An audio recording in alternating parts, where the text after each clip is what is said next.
I think it's important that we share, that we communicate, that we are open, and that we grow together to achieve. Because we are the voice of what wellness is about, and it's up to us to spread the message.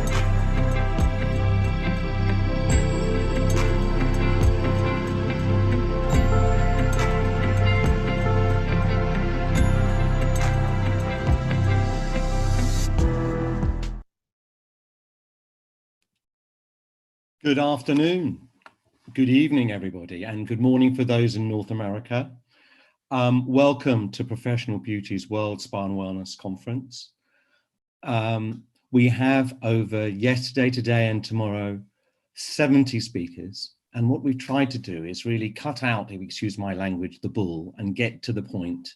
And the majority of our speakers are running spas or very, very active involvement in spa development, and we want them to share genuine advice. So I've been very much enjoying the program. I hope those of you have. This session is brought very much in conjunction with Kathryn Moore of Spa Connectors. Thank you very much, Kathryn.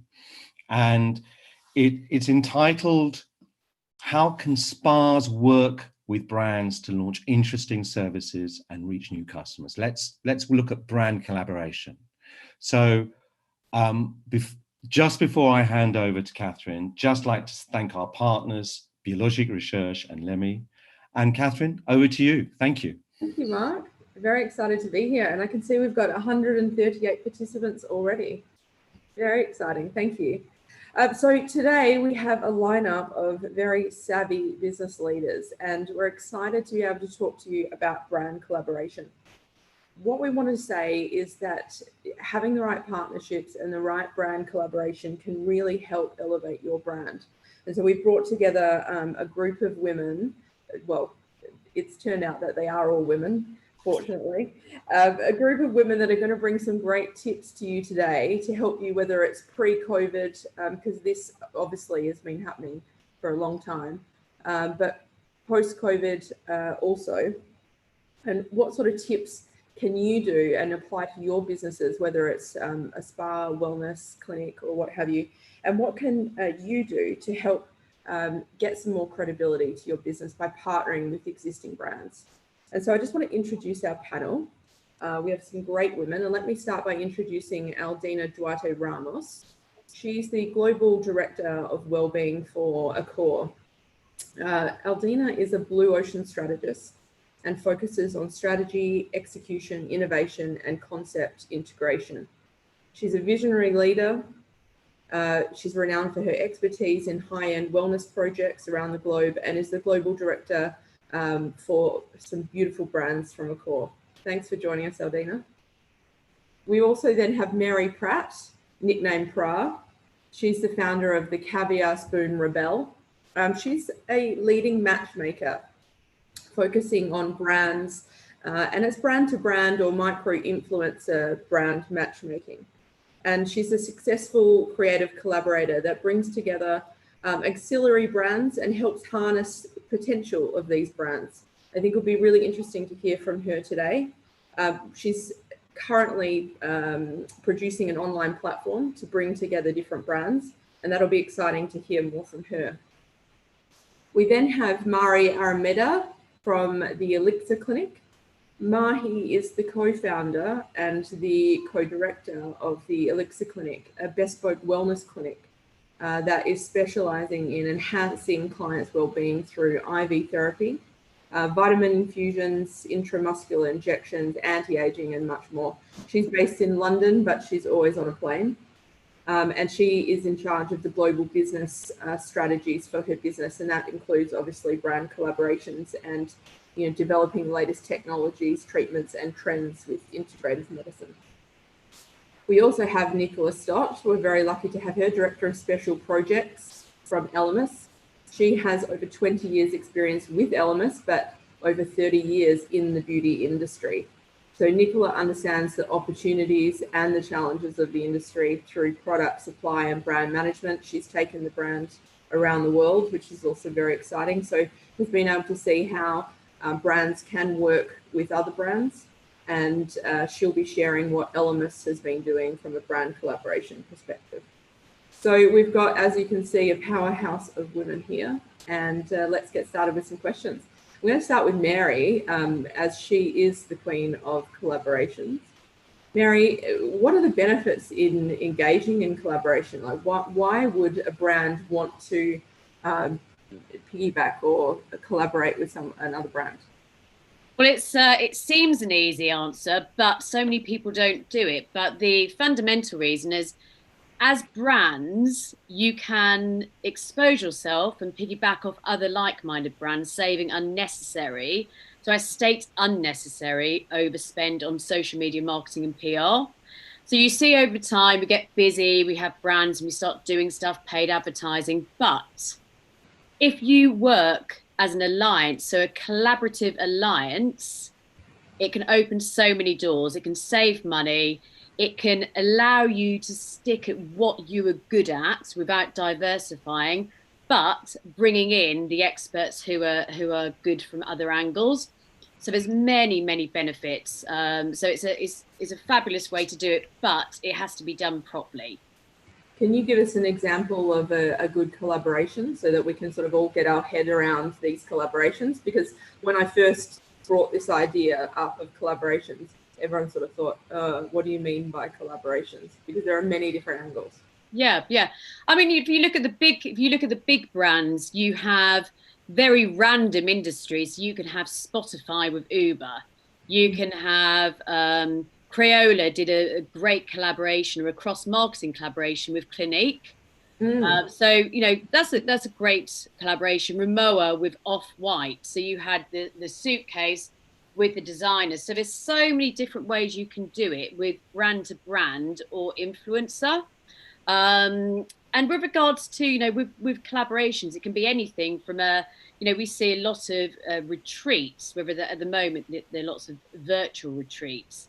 And I was looking at the other day and they had some people speaking, but they're missing the key thing of a collaboration was saying, well, if you have a yoga specialist, which is doing an online session, then a collaboration would be a very cool, funky yoga wear brand, which you could actually send to the house before you start doing the sessions. So there's so many things. And from a collaboration point of products, if you think about, product as such, which you could collaborate with an illustrator with an aligned market.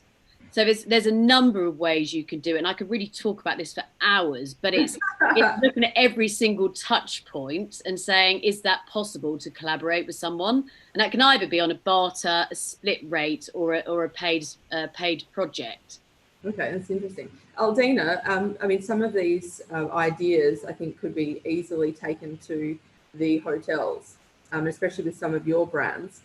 How do you choose what sort of collaborations you do? And is there anything exciting that you're working on now that you could share with us? Actually, how do we choose and how did that start? It starts with an inspiration first, because you need to be inspired, right? And I'm sure you know the expression, food for thought. So if you're inspired, then you will get the idea. The idea, then it's the kickstart. It's the idea to explore, then it's time to talk to the person that you are thinking about the project. Then you make it happen. And for us means testing, piloting. Because if you don't pilot, as we have such a network, a big network, with so many world zones involved, so many cultures involved, you cannot have only one test in one country or one city and then duplicate. It's not a copy-paste thing. So you need to pick up the right angle, the right story, because what people will be looking for, it's at the end of the day, and what we want, it's meaningful stories. So that's the way we create our partnerships with this inspiration, ideas, tests, and pilots. And with this strategy, we've been able to consolidate a very first approach with, for example, Les Mills for Pullman. Yep. Pullman brand is now focusing on power fitness. It's very strong. It's on performance. And we start building a relationship, a strong partnership with Les Mills. They're the #1 content provider in the world when you come to sports and sports on demand. So it's really matching with the brand DNA. So that's the first example. Les Mills with Pullman. Okay. So I've got a question. Actually, I've got two. Yeah, okay. First question, when you say you pilot these things, which is obviously important, how do you measure these pilots? Because a lot of these sorts of concepts or collaborations take some time to get traction. So how would you measure it and say that it's successful or not successful, and then decide whether to move it on to another? I think that's something that our audience would like to hear. Yeah. So there are a few barometers for us to understand how it's successful. So how easy it is to implement is very important to us, because if you have a fantastic idea, but at the end of the day, it's a nightmare for the hotel to implement, it will never happen. Even if the idea is beautiful, I mean, it needs to be very easy for the hotel to implement. So that's one of the barometer. This is how we deal with it. But then how we measure the guest, the final guest is the judge. So we need to do everything we can to make it accessible, to make it understandable. So it's crystal clear, it's plug and play for the guest. And if everyone understands it, then it's easy, and then the team can be proud of this new product. And then when we have a proud team, then it's easy. Right. Okay. So guest feedback from whether it's a survey or whatever, that sort of feedback then is able to give you the data that you can then decide whether you move forward. With no guest feedback, there is no way that we can move forward. So we need to monitor this guest feedback. Then what's also interesting, depending on at level this collaboration is, but also we look at the revenue streams as well, depending on what we want to achieve with that. But revenue streams are also important. Yep. And also we look at brand image, of course. And what we want is to create meaningful stories at the end of the day. So we want this to match with the DNA of our brand. So this is also very, very important. That sort of answers my second question, which is how would you choose a brand like your fitness brand, Les Mills, that you're doing? How did you choose that? And obviously what you're just saying now, it comes down to brand fit and does it have the same pillars or values, etc., that fit inside? Yeah. We definitely have to share the same ambition. But for Les Mills, it's still something we are ongoing. It started 4 years ago, so it's a long run. It's a long run. We did one first crash test in Paris. Then we did another real pilot in Pullman Bercy with the trip live. This is really interesting. And now we are moving on with a more broad partnership all over the world. And why we chose them was because we did share the same values, of course, but we wanted a strong partner able to support us all around the world. We needed to count on the content all over the world. No surprises. Boom. Yeah. Okay. So they've got that consistency, the credibility that you can rely on. So, like Mary, sorry to interrupt, Mary. I mean, we talked earlier about the fact that it doesn't always have to be big brands that you would collaborate with, big existing credible brands, but that certainly helps. What about these smaller brands that want to get a leg in? And sorry, guys, I will ask you some questions. Sure. No, absolutely. I think with I call that the big bang collab. So you've got big brand, Les is big followers. A collaboration like that is going to take time. So that's your big audacious hairy goals of where you want to be in the collaboration side. But then you've got so many collaborations which you can do here and now. And, it's not about keeping customers happy, it's keeping customers loyal. And loyal customers like to have some change, they like to have new ideas. And one brand, and it's not pitching the brand, but Sixth Sense are very good at boutique collaboration. So they bring in visiting practitioners who have a very, very strong following. And their strong following tends to be of a right level in terms of their persona audience. So the salaries, the banding, they can afford that type of venue. The W in Oman, you know, they have Paola Body Bar, so she's a celebrity trainer in London, but her following is like a cult. They will go where Paola goes. So it works with that type of hotel. So you've got the big bang collaborations, then you have the small, and then obviously you have the latched collaborations. And I call it latched because it is a latch up or down. So you can have a really big brand who may be missing something because they're too big. So they sometimes latch on to a small emerging brand, whether that's a good or a service. And it's a win-win because a smaller brand gets coverage, the big brand gets their audience. You know, one of the examples on a product was Drunk Elephant. You know, that was bought for 845 million because they were missing the market of the young generation who wanted clean, raw beauty. So that's why it's sold. So, you know, there's a mix of collaborations, but that's a great example of, you know, that your big bang. And once it's implemented, you'll really see the ROI from that. Okay. So, Mahi, let me ask you a question, because I think that this conversation we're on now really applies with your business. You have a business that has what I see shot to stardom. You're partnering with the Ned Soho House Group. You're in Harrods in the Wellness Centre. You know, some of these brands that are, you know, truly icons in the industry globally, very well known. What you created, though, from a brand perspective, is also very professional, very well done. So that also is obviously very credible. What do you look for when you're partnering with brands from a partnership perspective in the way of an operation? But then also, what do you look for when you're bringing brands internally, and how does that sort of look for the Elixir Clinic? Oh, thank you, Kathryn. Really for us, the most important thing is, I mean, Elixir can be either standalone or an added value, especially as you mentioned, like all our collaborations so far, either hotel collaborations or even with Harrods. Oh, I forgot to mention your hotel collaborations as well. Oh, yeah. Mandarin Oriental.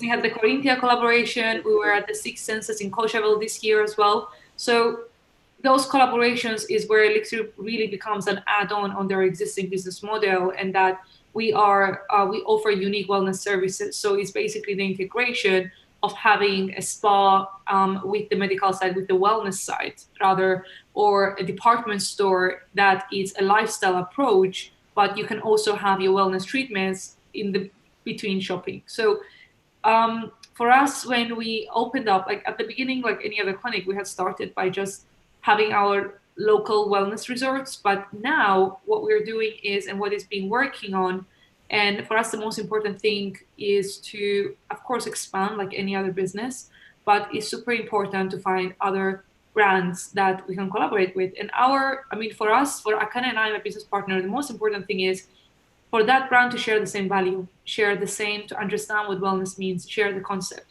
And for me, at the end of the day, it's my customer journey, my customer satisfaction. So if my clients are happy at the end of the day, and if they can multitask and do things in parallel, then for me, that is a successful partnership. And our following, it's the same, like anywhere in the world you go, when it comes down to wellness, we all look into, like even when you go on holidays, you will always search for the hotel you're going to stay in and what that hotel has to offer. So it comes really down to the offering as well. So the answer to your question, Kathryn, will be really the most important thing is the brand value, how the engagement with the brand can be. Sharing the same vision always makes things so much easier, because speaking the same language is so good, and having the same long-term picture is just moves operationally much faster. Brand awareness in the added value side, like everybody nowadays.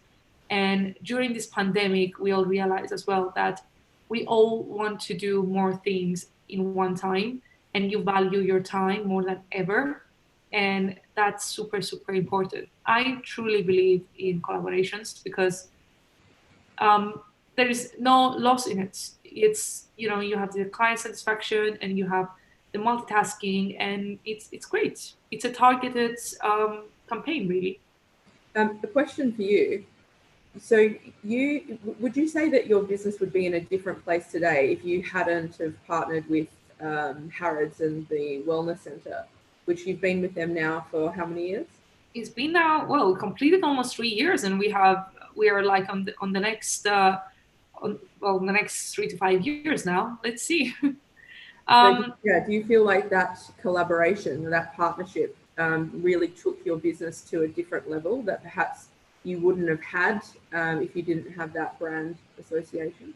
So yes and no, because for us as well to get into a collaboration with Harrods and be a concession in Harrods, of course the brand awareness was already there.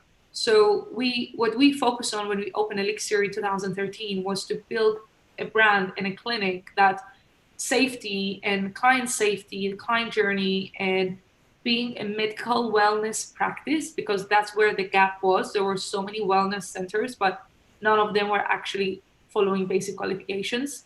And us stating it out there and actually being out there providing treatments in wellness and prevention and just long-term well-being, it was what took us almost 3 years. So when I approached Harrods back then, they were open to the idea because they genuinely wanted to open a wellness center on the 4th floor in the middle of the department, which our vision matched. Now, of course, being in such a reputable department store is a luxury department store, is been a great collaboration for our brand, and it has created even more brand awareness, which we can see worldwide. But Harrods is not only a department store, like has a soul. And I really enjoy being there because the vision is so important, and their vision was very clear from day one. And we absolutely loved and enjoyed being there. And we were the first clinic doing IV infusions in the middle of a store, or setting up a clinic in the middle of a store. And what the Harrods team has done is remarkable, because it's the only and first wellness center hosting different doctors and nurses and practitioners in a store. It's absolutely fantastic. But that wasn't it only. When we decided to really expand towards having collaborations with different facilities, the whole concept of our clinic kind of, changed. Whereas at the beginning it was standalone clinics, now we realize that there's so much more you can give out, and you can actually become a very, very great added value to hotel spas. Like, how many of us travel around the world and we choose to go to retreats when we have the time to do it? Or how many of us right now, we won't be able to travel even, we will just choose the best hotel spas around our area, and we would just go and have a spa day or a spa weekend. So what we are going to be big very soon. Exactly. And what we wanted to do in the hotel collaborations, the concept started with that. Okay, everything about well-being is not only injectables, like it's nutrition, it's exercise, it's the spa facilities, the massage, and everything else, the products, which is quite important. And when you merge everything together, the results are even better. Yeah, no, I agree. And I want to come back to that. And I'd like Aldina to talk to us about, bringing in concepts like the Elixir Clinic and things like that into hotels, because I think that's very relevant to our audience. But I want to ask Nicola to talk to us about brand collaboration for Elemis. I mean, I've been a big fan of Elemis, worked with Elemis for many years. And what would always excite me is when you brought out a new bag that collaborated with the latest designer, and I've still got actually the Alice Temple one that you did a few years back. It's falling apart a little bit. And I saw that you just recently did another collaboration with a local British designer. Yeah. So can you tell us a bit about that? Because I think Mary was talking a bit about collaborations in that sort of sense. Yeah. But I don't see many skincare brands doing these sorts of collaborations. And I want to know, like, why has Elemis done it, and what has it done for the brand? Yeah, actually, it's something which we really started. I recall the first time we did one was about 19 and a half years ago, actually, nearly 20 years ago now. And the first one, we went, big or go home, and we did it with Mulberry. And it was a phenomenal. Wow, I'd love to have one of those. Listen, has anyone got any of them? Anywhere, start there. And I think that collaboration, as with all of them that we've done since, really embody true partnership and collaboration, very much in about, how we all are, because we have a global responsibility to our partners. The reason that we do all of these brand partnerships is really to increase that brand awareness, so that all of our partners, whether that be in retail, in spa, online, but also as well across that global reach, US and of course UK, Asia now, as we look to developing Asia there, to really be able to benefit from that halo effect, both in terms of the online sale, but also driving footfall into and creating additional traffic. And I guess that's the key, isn't it? You're getting really important for us. But every single one of those partnerships, because to Mary there, who mentioned about Drunk Elephant, who sold for a mere 800 million, we sold for no close to we beat them out there. But we have this responsibility to ensure that from an integrity perspective, from a credibility perspective, that any partner we work with really represent our true values as well. And we're very much aligned with that, that real kind of honesty and integrity that we stand for. And, we really like to try and then work always with British brands. And some of them will be bigger brands, as we said there with Mulberry, who we worked with very first of all, but some are also emerging brands, some new designers coming through as well. Misha Nunu, who we worked with 3-4 years ago now, actually, who's very well known now, but when we first started working with her, was much newer, and especially within the UK market. And of course, last year. A question. Why did you choose to partner with her as an upcoming brand? Very much for the reasons that we spoke about there, in terms of real kind of aspirational value, that brand fit, and also as well sometimes it can be very much about where they are in their business and what they're looking to achieve from it as well. So it's a real kind of partnership. We're in it together. When we do the partnerships, we really we'll obviously utilize the design on the bag, and going back to the point that we were talking about before, our customers are always looking for newness. What's going to create that buzz, that real kind of newness that brings them back to a brand, or really re-engages their attention, or maybe makes them step into the brand for the very first time. And sometimes it might well be, we talk about, especially being of the moment now, our collaboration this year is with Olivia Rubin, and we created the rainbow bag. Well, nobody would have known that the rainbow has become the symbol of, our better times ahead as we are, in this moment in time. And so, but that collaboration started out of really wanting to create something that's going to be a little bit fun, a little bit more youthful. Also thinking about, again, as we said there, where each one of us are in the development of the brand, and just to kind of bring that little bit more youthful feel to that bag as well. Yeah, it's interesting. But why do you think other brands are not doing, I guess within our space, other brands are not doing these sorts of collaborations?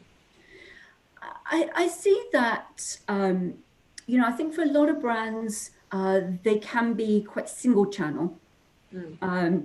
In terms of their business operations. So absolutely, they'll be very focused on, where their business channel is. For us as a brand, going back, 6, 7, 8 years ago now, our vision was very much about becoming this omni-channel brand, so whether it's in that retailer, in the brick and mortar, online, looking at all the other ways that we can reach our customer. For us, we're a lifestyle brand, and it's about being where the customer is. And so it was really important to us to be able to make sure that we have all those touch points. And the brand partnerships really allow us to do that and really kind of give us this extended reach. And I think just for some brands that you know, they're very much kind of focused on their particular channel of business. Can I just say something there, Kathryn, on that side? I think it's so good as well from a large global brand who comes in and they embrace emerging talent.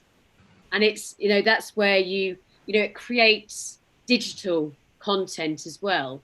So when we look at social media and people go, oh, social media, well, firstly, live videos are 49% more watched than just a static photo.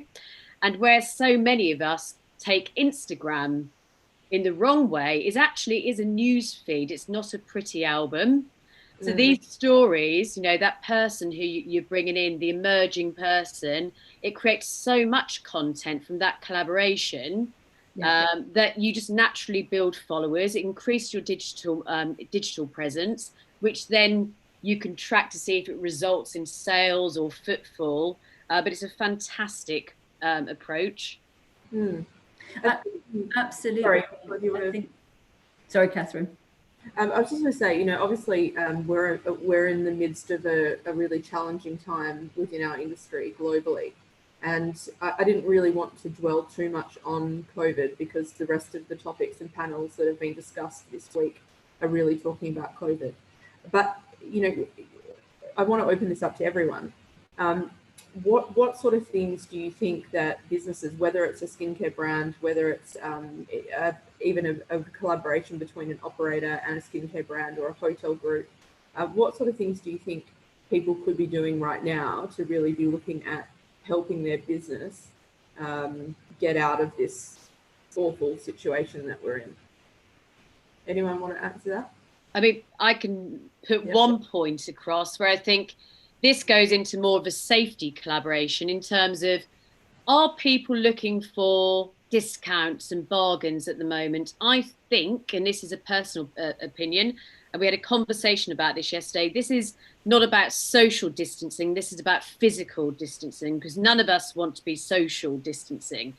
And the one thing which a fear or a purpose is around hygiene and about cleanliness and about contactless and, you know, what we can do from that side. And I think collaborating with the right people on that side to create the pillars that, you know, it's clean, it's hygienic, and then you start adding the creatives. That's a really important factor for the right here, right now. Just, and it should be anyway. But that's a big fear, what's on people's minds. You know, is it clean? Can we go there? Not, I've got 50 so what are you saying exactly? So brands could collaborate with a PPE provider or a cleaning provider? Or there's a, you know, I was speaking to a big tourism, a big company yesterday. Now, you know, they're saying that we're doing a lot of collaborations with ministries to make sure that we have got the right policies in place and we promote it at the right time. So there's so many things from that perspective, and it's more of a you should be doing it anyway, but this is where collaborations can go into so many different angles. It can go into creative, it can go into visiting practitioners, it can go into cross-marketing collaborations, but it can also go into, you know, the formal things we should be doing, but making sure that that is brought to our customers. Yeah, that's true.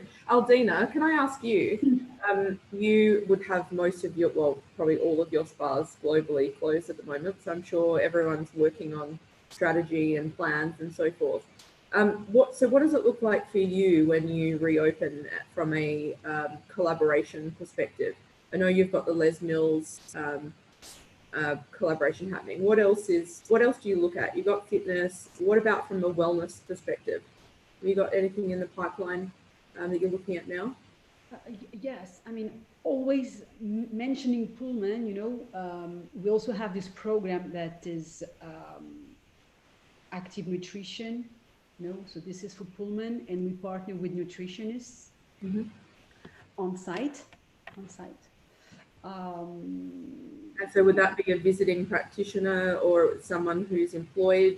Yeah, we will have the regular chefs there that want to play the game. it's interesting for us to know, to understand that not every chef is willing, to step this way.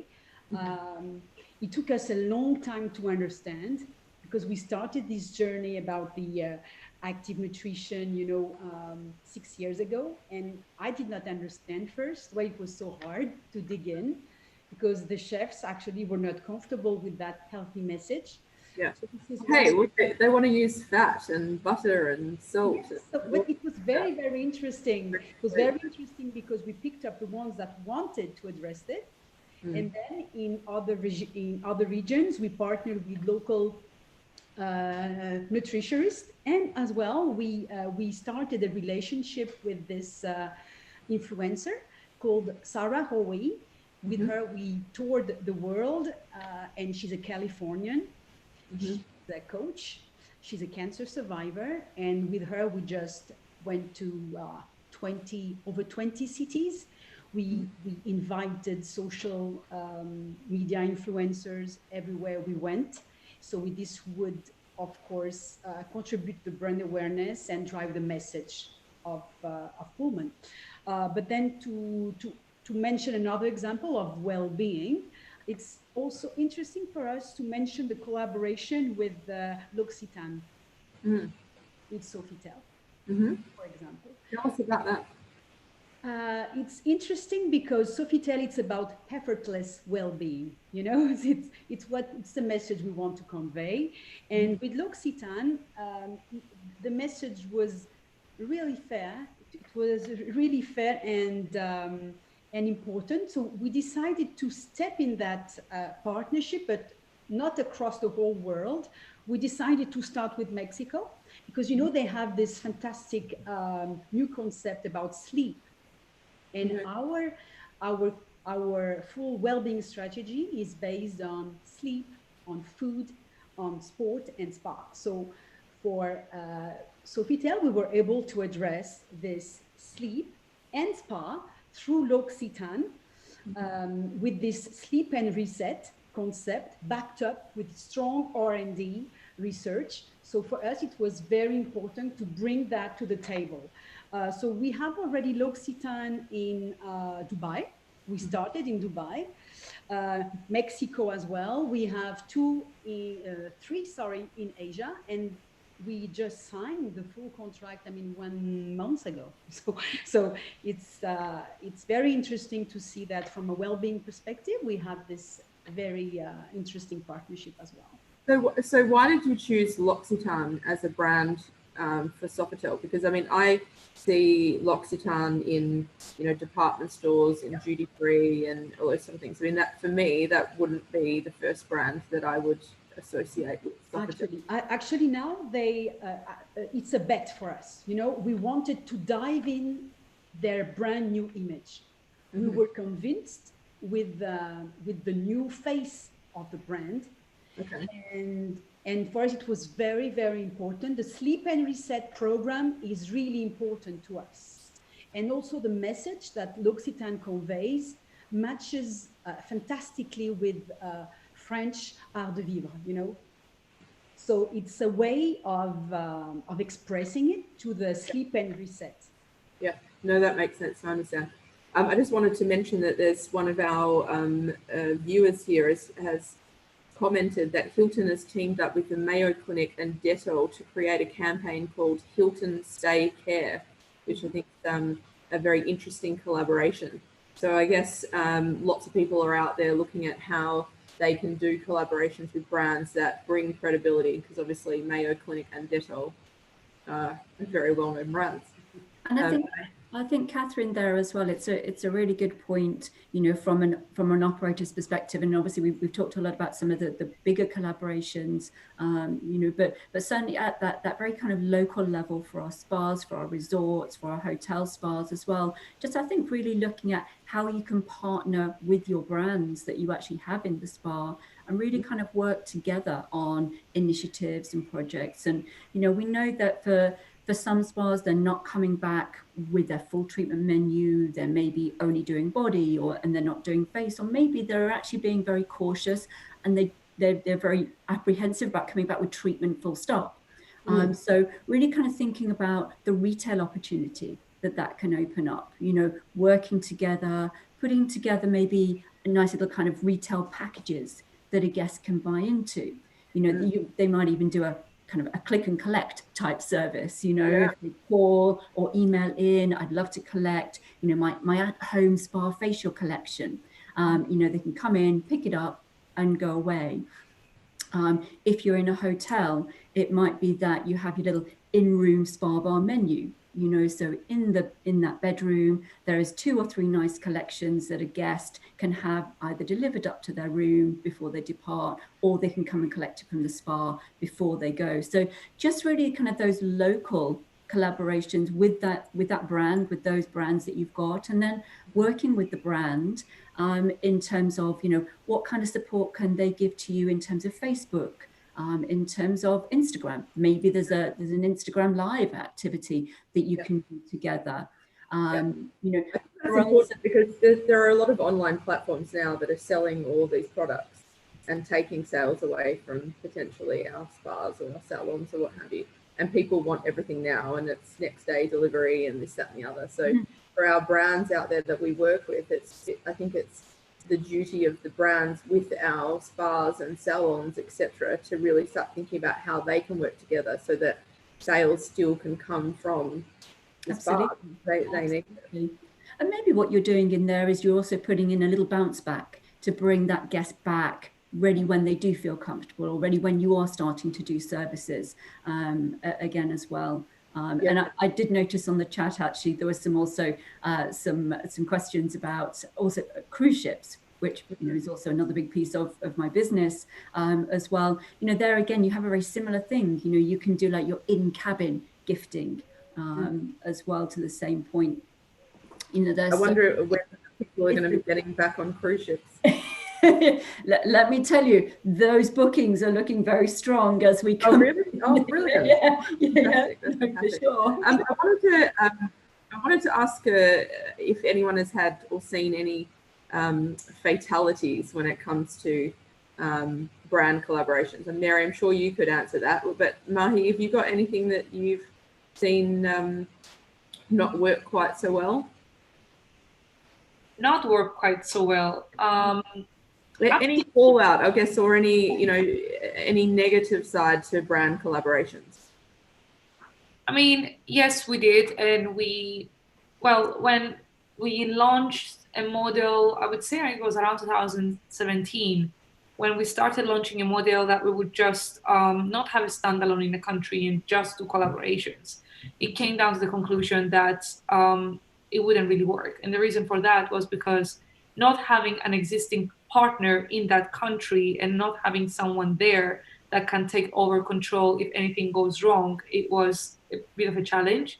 But that was the one case only, I believe. Other than that, throughout the years, we've learned to be very, very specific on who we chose to partner with, because I think it's really, really important. It's really important to stick to what you know how to do, and to only collaborate with people that they think the same way as well, without really expanding as much and losing really that value and that level of service that you would offer. So I personally I learned to not enter any premises or any collaboration that, you know, they might be doing from A to Z and there is actually no identity there. And so the key is to be very strict. Absolutely. And at the end of the day, a collaboration can be successful, but it can also be brand damaging.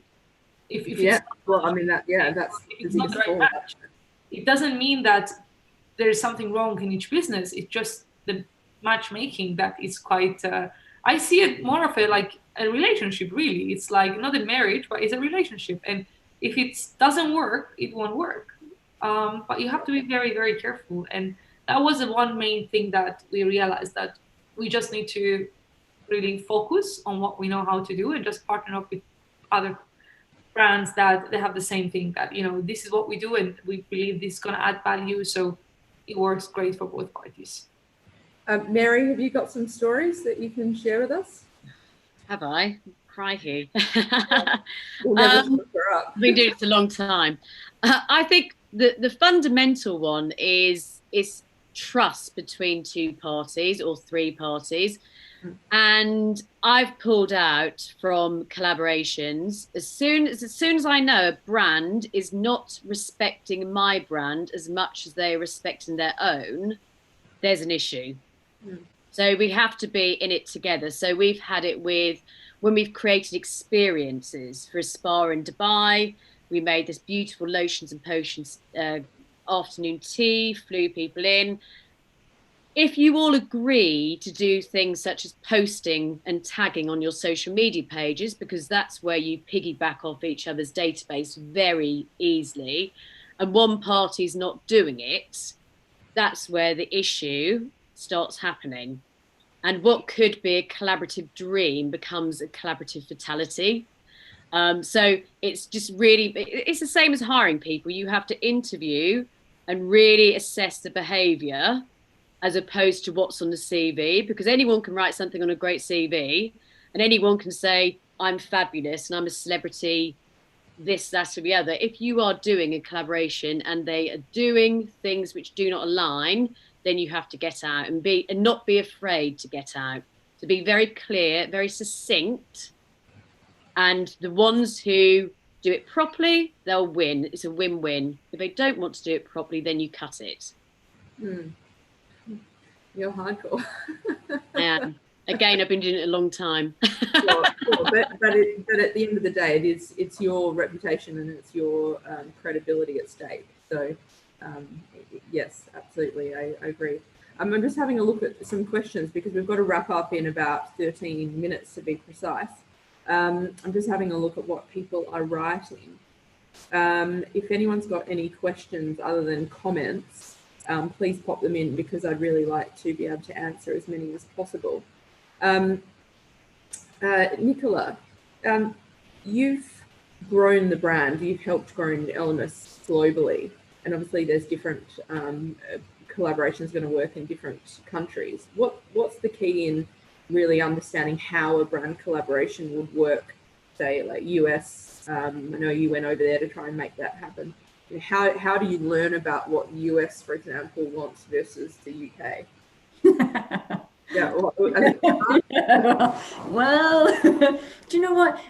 To be honest, it's just like everybody. There's a little bit of trial and error that goes in there. And, to Aldina's point, she's laughing, and I, when you talk about piloting and we talk about crash testing, that, to be fair, is just exactly what we do, and we start off, small, without necessarily having too much visibility, but just really kind of getting a feel for it, and of course, particularly in our digital world, everything is so visible.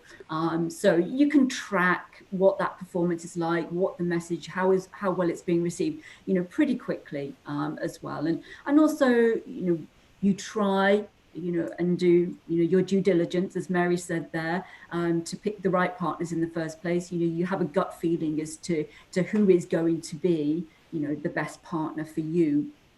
Especially as well, but really kind of looking at, do they have a strong social following? What's their other affiliate brands that they work with? Do they have that cool factor? For us. So so much is out there, and it's down to us to make sure we're doing that due diligence. But as I said, we start off small, give a little kind of trial and test and learn, and then we go big, or we pull back from. Move on. But we've been pretty lucky so far with that. You've got a great team behind you, so I guess that's we have a phenomenal team, absolutely. And as we said, it's really about this global responsibility that we have to all of our brand partners, because it's they're trusting us to help drive the awareness, build client acquisition, build loyalty. To Mary's point there, because not everybody wants to shop online.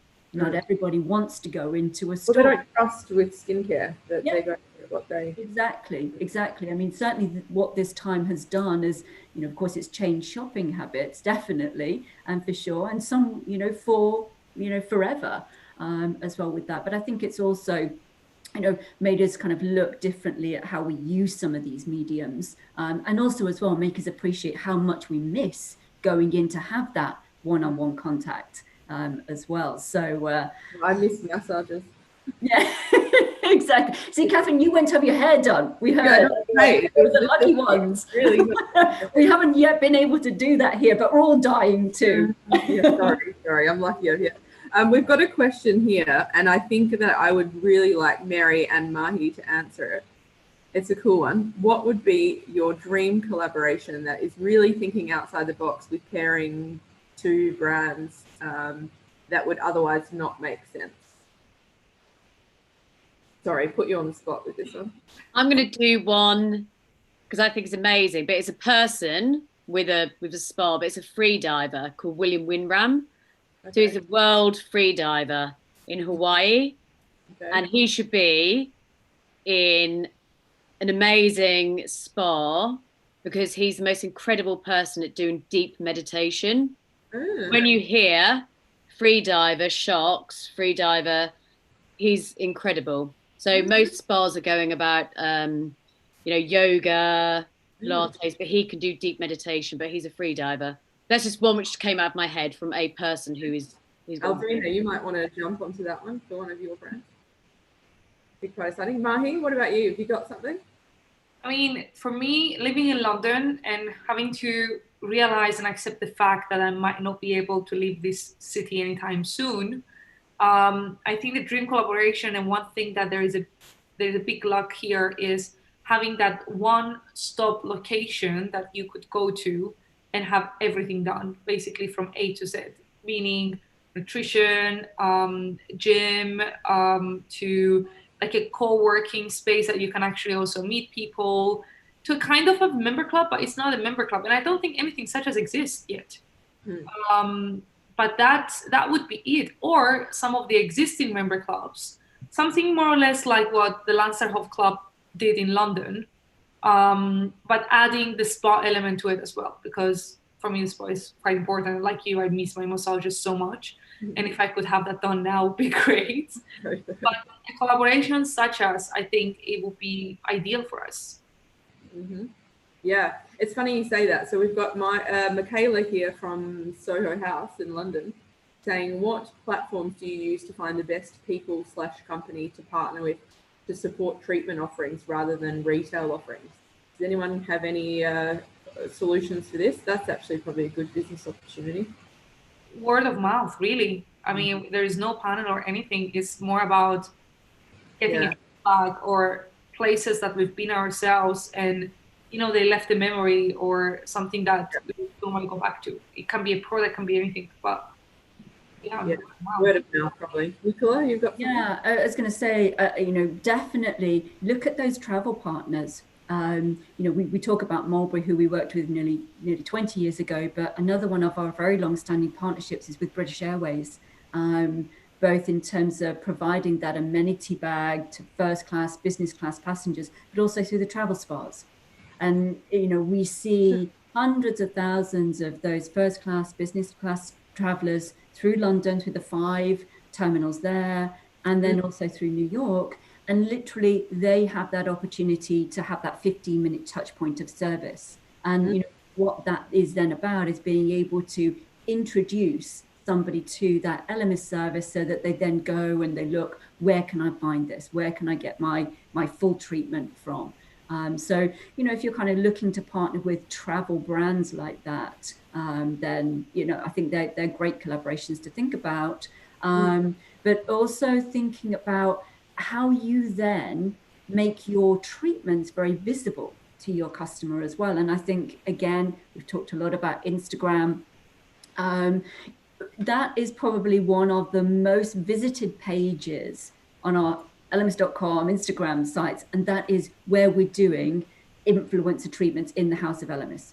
So really kind of using that as the medium. We have a lot of influencers that are coming in. They kind of, take that video whilst they're in the treatment room. They'll, post it for themselves. That's the most watched page. Totally. And so, I think for each spa to really use those kind of platforms And whether it's the team doing it for themselves, are you thinking about developing your own influencers in your own businesses? Again, I think that really elevates an honesty and integrity as well. I was going to bring up influencers, and then I thought against it because I thought the whole topic would end up going towards minefield. That's a whole nother session that we could probably talk about. But you're totally right. I mean, that collaboration, that partnership of influencer and brand is, you know, incredibly important and can elevate your brand immensely. So no, I totally agree. I've got a good question here from Suzanne Lopez. Oh, it's going up as I'm trying to read it. Would collaborating with a brand also isolate your brand with loyal consumers of your brands, of your partner brand's competitor? How can you avoid such a situation? Mary, this might be one for you. Would collaborate? Sometimes, I mean, one of the good ways to do rotating brand collaboration. So you can rotate, so do it like you know, when you see the arts club and they have different arts come in. So rather than do the long term, you can do quarterly. So you're not going into any camp in particular. You're staying fluid and seeing how. Now, obviously, if one collaboration completely explodes, then you want to continue with it. But it's also allows you to be more fluid. And again, these are the kind of things which you could start doing tomorrow. So if you look at your, you know, what's in your spa salon at the moment, I mean, even the tea bags, you know, the tea brands, you should be collaborating with a tea brand which aligns with you, which is privately owned and which can post stuff about you. You can create alliances with collaborations. So you could do an alliance with, if you're a salon, you can do an alliance with a nail bar, a tanning specialist, and do a membership package for your guests, 20% off. It's quick and easy. And then you can kind of move it around. You don't necessarily need to keep the same people, which means you don't get stuck. You know, sometimes a big collaboration, it takes time, and those are good, but sometimes equally the quick and fast and let's go and see what happens is good as well, because the world is spinning very fast. Yeah, no, I agree. I think we've just got time for one more question. So we've got 2 more minutes and we're going to get locked out. We've got a question here that says, do you think that with the next trend of more domestic and regional audience traveling in hotels, it's time to partner with local or regional niche brands more than big names already implemented in many places? Or still a big name is the best business driver? Aldina, do you want to answer that? Because I think that would be something that's probably suitable. Yeah, actually, we do not partner only with big names. We also have local initiatives, you know, and we select local brands as well. For Sofitel, it's exactly the strategy we are following. We have a big name that is, this name needs to have a French root for us. It's important to the DNA of what we want. And then we pick up the best of the local. You know, so we have fantastic examples for that. In Asia, you have many brands. We have Itsara in Asia, for example. So yes, we definitely are looking for local brands. I guess it's also about supporting local as well, right? You know, we're all struggling everywhere. Yes. And I don't want to give the idea that we are collaborating with only big names, because that's absolutely not what we are doing. I just gave these examples for the sake of the conference. No, of course. And we only have an hour. We could talk about this forever. And also very important, we are big, but we don't copy paste. That's very important as well to understand. We have a big network, but we never copy paste. Yeah, amazing. Sometimes, you know, L'Occitane cannot be applicable in London, for example. Yeah, absolutely. No, totally agree. This is now we are partnering now with a new brand, a new French brand called Codage in London, Sofitel. Oh, I love Codage. Great brand. Okay, sorry, we're going to have to wrap it up. I would love to keep chatting. And we've had some really, really good feedback from everyone. Thank you for all of the comments with everyone who's been watching. And I'm sure that they can view this later, right, Mark? That is right, it is recorded. Okay, amazing. Fantastic. But thank you so much, ladies. I've really enjoyed having a chat. Let's do it again another time. Thank you. Kathryn. Thank you, everyone. Thank you. Thank you, everybody. Thank you very much, Kathryn, Spa Connections.